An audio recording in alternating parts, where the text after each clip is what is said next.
আসসালামু আলাইকুম।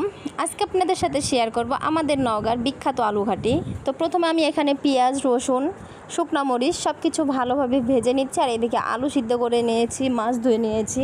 তারপরে পেঁয়াজটা একটু ভেজে নেওয়ার মধ্যে দিয়ে দিলাম গোটা জিরা, দারচিনি, এলাচ, লবঙ্গ, গোলমরিচ সব কিছু মশলা মাংসের মতোই দিতে হবে।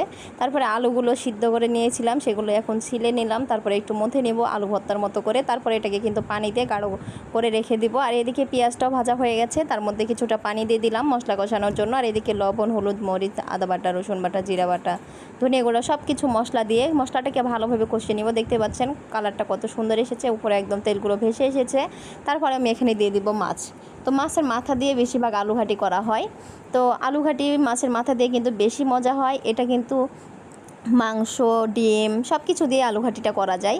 তো দেখতে পাচ্ছেন আমি মাছগুলো দিয়ে দিলাম। তারপরে ভালোভাবে কষিয়ে নিব মাছগুলো, যেন মাছের কোনো গন্ধ না থাকে।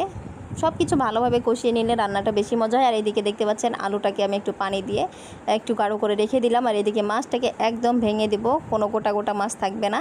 সব কিছু ভেঙে দিয়ে তারপরে দিয়ে দেবো আমি সেই মথে রাখা আলুগুলো। তো দেখতে পাচ্ছেন এভাবে আমি এখন বেশি করে কষিয়ে নিব, প্রায় মনে করেন 10-15 মিনিট ধরে এটাকে কষাতে হবে। তারপরে আবার বেশি করে পানি দিতে হবে, দিয়ে আবার কষাতে হবে। আর খুবই সাবধানে কিন্তু আলুঘাটিটা করতে হয়, যেহেতু অনেক গাঢ় গায়ে পড়ার সম্ভাবনা বেশি থাকে। একদম খুবই ভয়ের একটা কাজ। আর আলুঘাটি নাম দেওয়ার কারণ কি আমি বুঝতে পারি না। সব সময় কিন্তু এই আলুঘাটি রান্নার সময় একটু পরপর ঘাটাঘাটি করতে হবে, এই জন্য হয়তো বা এটার নাম আলুঘাটি দিয়েছে। আর পঞ্চায়েত বলে আমাদের ওইদিকে, যখন হচ্ছে মানুষ মারা যায় বা বিয়ে বাড়িতে অনেকগুলো আলু, মনে করেন 1 মণ আলু, 1 মণ হচ্ছে মাছ, সব কিছু দিয়ে যখন আলুঘাটিটা বানায় তখনকার আলুঘাটিটা বেশি মজা হয়। তো আমি যেভাবে রান্না করছি এভাবে অনেক মজা হয়। তো আপনারা এভাবে খেয়ে দেখতে পারেন।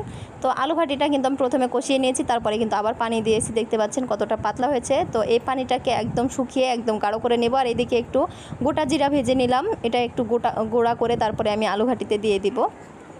আর এই গোটা জিরা হচ্ছে গুঁড়া করে দিলে আলুঘাটির স্বাদটা কিন্তু একদম বেড়ে যায়।